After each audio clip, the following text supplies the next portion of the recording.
When it comes to value investing, few stocks stand out, and one such stock is Natco Pharma Limited. With a price to earnings multiple of 8.7 times, it trades less than its long-term average of 19.5 times and far lower than the industry average of 33.8 times. But the stock is not trading at a discount because of an underperforming business.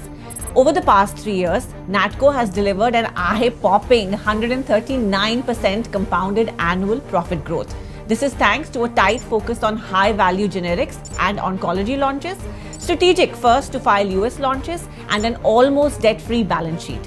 Yet in the past year, the stock has corrected more than 30%. So why does the market remain cautious? Are investors missing the bigger picture, or is there a real risk lurking beneath the surface? Let's find out.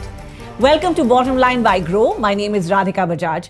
In today's episode, we analyze Natco Pharma, its business model, financial strengths, challenges, and the big bets that could define its future. Founded in 1981, Natco Pharma is a mid-sized pharmaceutical company with a strong presence across both formulations and active pharmaceutical ingredients or APIs.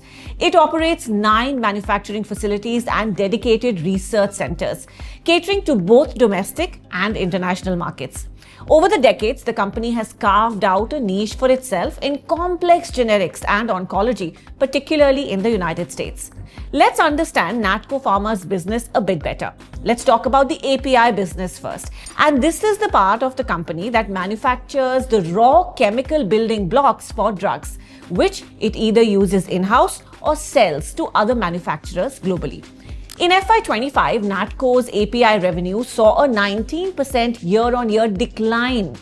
This drop can be attributed to commodity-style pricing pressures and the uneven timing of large one-off supply deals. While APIs only make up about 4.2% of total revenues, they support the company's more lucrative formulation segment, where APIs are turned into tablets, capsules, and injectables. And that brings us to the second segment, formulations. In FY25, Natco's formulations business accounted for 87% of total revenue. The revenue grew 15% year-on-year. So export of formulations, mostly to the US, Canada, and Brazil, grew 16% year-on-year in FY25. A large part of this growth came from Natco's flagship product, Revlimid, a complex generic version of a popular cancer drug that has enjoyed near monopoly status in the US thanks to its first-to-file advantage. Meanwhile, domestic formulation sales grew modestly by 3%, largely weighed down by pricing pressure and stiff competition. Thirdly, Natco is experimenting with a newer vertical, crop health sciences. Now, this is its agrochemical division, focused on sustainable pesticides and crop protection solutions. But it is early days here. In FY25, revenues from this unit fell sharply by 45% year-on-year. This is largely because the agrochemical unit is still a greenfield venture, operating well below its 150 to 160 crore rupee break-even point, and it lacks a flagship product to scale volumes or command premium pricing. As a result, the segment continues to run at a loss. Fourth, Natco's other income has emerged as a significant buffer in FY25. It more than doubled from 145.8 crore rupees to 362.7 crore rupees, helping cushion the impact of the API and agrochemical slowdown. What makes these results even more impressive is the strength of Natco's balance sheet. With a debt-to-equity ratio of just 0.04, Natco is virtually debt-free. That gives it significant headroom to invest in research and development, make acquisitions, or scale new verticals without the burden of financial leverage. And its margins reflect this operational efficiency. Operating margins have steadily climbed from 30.4% in FY20 to a robust 49.6% in FY25. But despite all this, the market has good reason to be cautious. And why is that? First, the company's crown jewel, Revlimid, is approaching a critical juncture.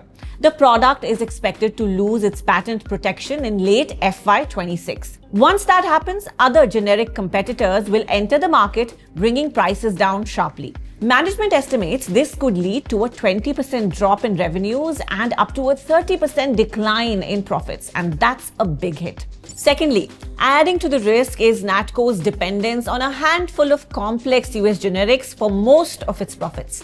This concentration makes the business vulnerable to sharp swings once exclusivity ends. In both domestic and export markets, pricing pressures are intense, and margin erosion is a constant threat once initial exclusivity fades. Thirdly, there's also a significant working capital challenge. As of FY25, the company's inventory days stood at a sky-high 405 days. That means Natco is carrying a full year's worth of inventory, mostly buffer stocks of products with long lead times. The result? Well, a stretched cash conversion cycle of 362 days. Such long cycles lock up cash, constrain liquidity, and limit how aggressively the company can reinvest in growth initiatives. Lastly, there is also currency risk. With nearly 80% of revenues denominated in foreign currencies, primarily the US dollars, euros, also the Brazilian currency, any sharp appreciation in the rupee can have a meaningful impact on reported profits and cash flows. But despite these challenges, Natco is far from standing still. One, the company is actively preparing for its post-Revlimid future. New high-potential launches, Risdiplam and semaglutide, are slated for rollout by the end of FY26. Now, these are complex, high-value molecules aimed at the rare disease and metabolic disorder segments.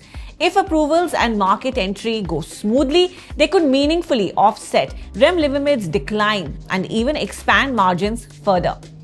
Natco also has a strong pipeline in the US market. The company has filed 28 Para IV patent challenges, over 20 of which were first to file.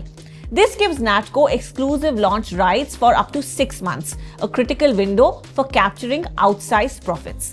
Already, 13 of these have FDA approvals in place. Thirdly, there is the war chest. Natco currently holds 7,571 crore rupees in reserves, including over 3,500 crore rupees in cash. Management has indicated that it expects to close at least one acquisition this year to support future growth. Lastly, the company is investing in next-generation R&D, from small molecules to cell and gene therapies. These are high-risk, long gestation products, but they're essential to building a future-ready pharma company. While timelines are uncertain and payoffs aren't guaranteed, these efforts could help Natco transition from a niche generics player to a broader, innovation-led company over time. So then, what is the takeaway for investors? While the near-term risks, especially around Revlimid, are real, Natco Pharma's strategy to diversify its revenue base, deepen its US pipeline, and invest in future growth could unlock significant value over the long term. Whether the market starts to re-rate it depends on how well Natco executes these strategies in the next 18 to 24 months. But for now, it remains a classic case of a company with both promise and pressure. What do you think? Is Natco Pharma a hidden gem ready to shine again, or are the headwinds too strong for it? Let us know your thoughts, and for more such insights, subscribe to Bottom Line by Grow.